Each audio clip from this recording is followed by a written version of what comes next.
இந்த பந்தயங்கிறது எவ்வளவு முக்கியம்னு என்னைக்காச்சும் யோசிச்சிருக்கீங்களா? சார் சின்ன வயசுல ஏதோ ஒண்ணுனா, இங்க இருந்து ஓடுறோம்பா, என்ன பந்தயம்ப்பான்னு கேட்போம். ஒரு கேரம்னாலும் ஒரு சின்ன பெட்டு. ஏதோ ஒண்ணு சின்னதா ஒண்ணு இருக்கும். ஒரு ரூ. 5 வச்சுக்கோ. இத போல பந்தயம்னா நம்ம அவ்ளோ இது வெறி. அதுல வந்து ஜெயிக்கணும்ன்றது அதோட ஒரு நோக்கம். அதுல பரிசு பொருள் கூட நமக்கு பிரச்சனை கிடையாது. அது ஜெயிக்கணும்ன்றது தான் நமக்கு பெரிய இதுவா இருக்கும். பந்தயம்னா ரொம்ப பிடிக்கும் எல்லாருக்குமே. ஒரு பந்தயம் வச்சோம்னா, அதுல நம்ம ஜெயிக்கணும்.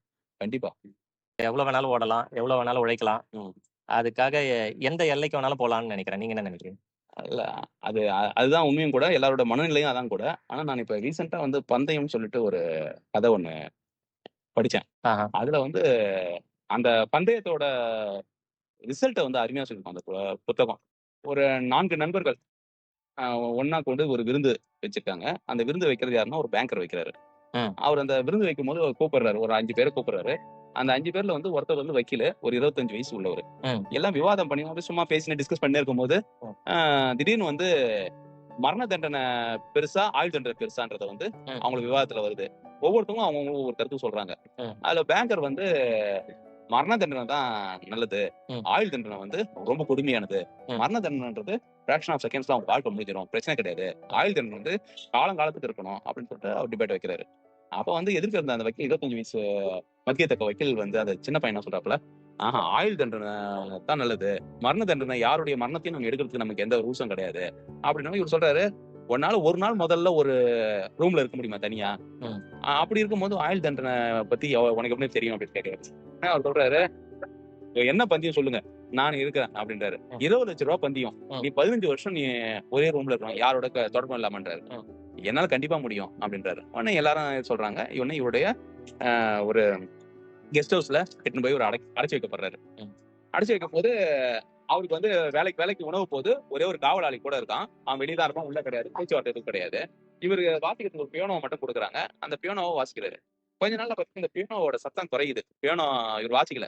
ம். உடனே இவரு வந்து வெற்றி பெற்றதாவே நினைக்கிறாரு. இனிமேல் இவன் வந்து தேற மாட்டான். இவனுக்கு போர் அடிக்க ஆரம்பிச்சிருது. இனிமேல் இவன் செட்டில் ஆக மாட்டான் அப்படின்னு ஒரு மனசுல ஒரு சந்தோஷம் இருக்கு. ம். உடனே வாட்ச்மேன் கிட்ட ஒரு கடிதாசி குடுத்து அவர் அனுப்புறாரு. இந்த மாரி எனக்கு சில புத்தகங்கள் வேணும் அப்படின்னு சொல்லிட்டு. உடனே இவரும் சரி புத்தகம் தானே கேட்கிறாருன்னு சொல்லிட்டு, முதல்ல வந்து நகைச்சுவை புத்தகம் அது இதுன்னு சொல்லிட்டு குடுத்து அனுப்புறாரு. ம். அவரு படிச்சுட்டு திருப்பி வந்து என்ன சொல்றாரு, எனக்கு வந்து இலக்கிய புத்தகங்கள் வேணும்ன்றாரு. ம். உடனே அடுத்து இலக்கிய புத்தகங்கள் வாங்கி குடுக்குறாரு. இலக்கிய புத்தகங்களும் கொஞ்ச நாள்ல படிச்சுட்டு, எனக்கு வந்து அந்த பண்டைய காலத்தோட பத்தி தெரிஞ்சுக்கணும் எனக்கு. ம். அதுக்கான புத்தகங்கள்லாம் வேணும்னு, இந்த மாரி ம். எந்தெந்த விதமான புத்தகங்கள் இருக்கோ அத்தனை புத்தகங்களும் அவருக்கு வழங்கப்படுது. அவர் ஒவ்வொன்னத்தையும் நல்லபடியா படிக்கிறாரு. அவர் கேட்டுருக்காரு, இவரு குடுத்துன்னே இருக்காரு. இதுதான் இங்க உள்ள என்ன நடக்குதுன்னே தெரியல அவருக்கு. ஆனா இவரு கேட்கிறதெல்லாம் அவர் குடுக்குறாரு. ம். ஒரு இவரும் உள்ள போய் பார்க்கறது இல்ல. இவரு யாருமே பார்க்க மாட்டாங்க. வெறும் உணவு போவும், புத்தகங்கள் போவும். அவ்வளவுதான் முடிஞ்சு போச்சு. ம். இதோட இது வருது. இப்ப நாளைக்கு வந்து 15 வந்து ஆண்டுகள் கடந்துருது. ம். நாளைக்கு வந்து அவர் விடுதலை ஆகணும். அவர் வெளிய வரணும். இவரு ரூ. 20,00,000 குடுக்கணும். இவரு ஓகே. அவ்வளவு தூரம் உள்ளே இருந்துட்டாரு அவரு. 15 வருஷம் உள்ளே இருந்துட்டாரு. உள்ள இருந்துட்டாரு. இப்ப நாளையோட 15 வருஷம் நிறைவாகுது. நிறைவடையுது. இவரு உள்ள இருந்து வெறும் புத்தகங்கள மட்டுமே படிச்சு 15 வருஷத்த கடந்துட்டாரு. கடந்துட்டாரு. ம். இருக்க முடியுது இவரால. ம். உடனே இவருக்கு வந்து அந்த பந்தயம் வச்சவர் இருக்காரு இல்லீங்களா? ம். 20,00,000 தரேன்னாரு. ஆமா. அவரால ஜீரணிக்க முடியல. ஆ. இவன் நாளைக்கு ஜெயிச்சிட்டான்னா இவனுக்கு ரூ. 20,00,000 குடுக்கணுமே. ம். இது ரொம்ப கொடுமையான விஷயம். நம்ம இவனுக்கு கீழ போயிடுவோம். அப்படின்ற ஒரு கான்செப்ட். ஏன் அவர் சொத்தே 20,00,000 தான் ஆமா. இருக்கா? அதுதான் ஒரு அன்றைய காலகட்டத்துல வந்து 20,00,000 ஒரு பெரிய தொகை. ஆ. அதனால வந்து அவர் என்ன நினைக்கிறாரு, இவன் இவன வந்து சாவடிச்சிட்டோம்னா, ம். நம்ம இந்த பணத்துல ஜெயிச்சுடுவோம். ஆ. இவன் ஜெயிச்சானா நம்ம வாழ்க்கையே போயிடும்ன்றதால, ம். அவன சாவடிக்கணும்னு ஒரு முடிவு வர்றாரு. என்னங்க 15 வருஷம் ஒருத்தவன் இதுக்காக ஒரு தியாகம் பண்ணியிருக்கான். எவ்வளவு பெரிய உழைப்பு இருக்கு அதுல. ஒரே நாள்ல வந்து இப்படி ஒரு முடிவு எடுத்துட்டாரு. இவ்வளவு நாள் சாப்பாடு போட்டாரு. எல்லாம் பண்ணாருங்க. அ. இவருக்கு பந்தயம் தான் முக்கியம். நான் தோத்துட்டேன்னு நினைக்கக்கூடாது 1. ம். இதுல தோத்துட்டான்னா என் வாழ்க்கைன்றது வந்து அவனுக்கு கீழ போயிடும். ம். 2 இது 2த்தையும் முடிவு பண்ணி அவரு சாவடிக்கணும்னு என்ன பண்ணி ம். இரவு போறாரு. ம். அப்ப அந்த நேரத்துல வந்து காவல்காரயும் எங்கேயோ போயிருக்காரு. ம். இவரு உள்ள நுழைஞ்சிடுறாரு. டக்குனு உள்ள நுழைஞ்சிடுறாரு. ம். ஒரு சின்ன மெழுகுவர்த்தி வெளிச்சம் மட்டும் தெரியுது. ம். அவரு வந்து எழுந்த உடனே அவன் ஓடியாருவான்னு நினைச்சாரு இவரு. ம். அவன் ஓடியாரல. ம். ஒரு உருவம் மட்டும் உட்கார்ந்துருக்குது. ம். எலும்பும் தோலுமா இருக்கு அந்த உருவம். ம். இவரு குடுத்த சாப்பாடு கூட அவன் ஒழுங்கா சாப்பிடல. ம்.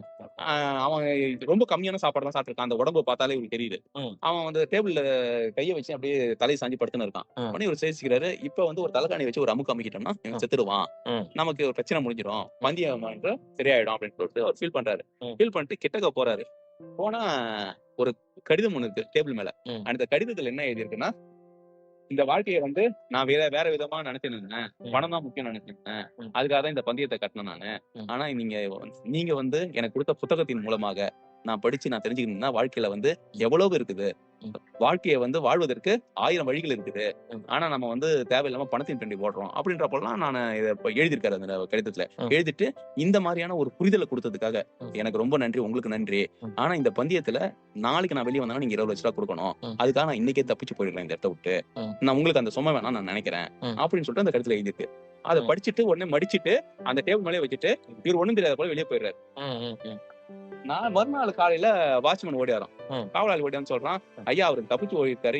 எங்க போனாருன்னு தெரியல." இல்லன்னு சொன்ன உடனே ம். இவரு உடனே திரும்பி உள்ள வராரு. ம். உள்ள வந்த உடனே சுத்தி சுத்தி பாக்குறாங்க, எதுவுமே இல்ல. தெரியாத போல வராரு. தெரியாத போல இவரும் உள்ள வராரு. ம். உள்ள வந்துட்டு டேபிள் மேல பாக்குறாரு, அந்த கடிதம் இருக்குது. ம். உடனே யாருக்கும் தெரியாம அந்த கடிதத்த ம். அப்படியே அந்த வாட்ச்மேனுக்கு தெரியாம அந்த கடிதத்த எடுத்து கசக்கி ம். பாக்கெட் குள்ளார போட்டுன்னு ம். வந்துடுறாரு. ம். ம். புத்தகங்கள படிக்கும் பொழுது, அத்தன புத்தகங்கள படிச்ச அவனுக்கு, ம். இந்த ரூ. 20,00,000 வந்து பெருசில்ல.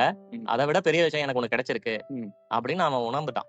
கண்டிப்பா. அதனால அவன் வந்து அத ஒரு பொருட்டா மதிக்காம, 15 வருஷம் அந்த தியாகம். அறைக்குள்ள இருந்த அந்த வாழ்க்கைய, ம். ஒரே ஒரு நாள் கடந்தா அது வெற்றி பெற்றது. ம். இந்த இடத்துல அவன் பந்தயத்துல கொஞ்சம் ஆல்மோஸ்ட் ஜெயிச்சுட்டான். ம்.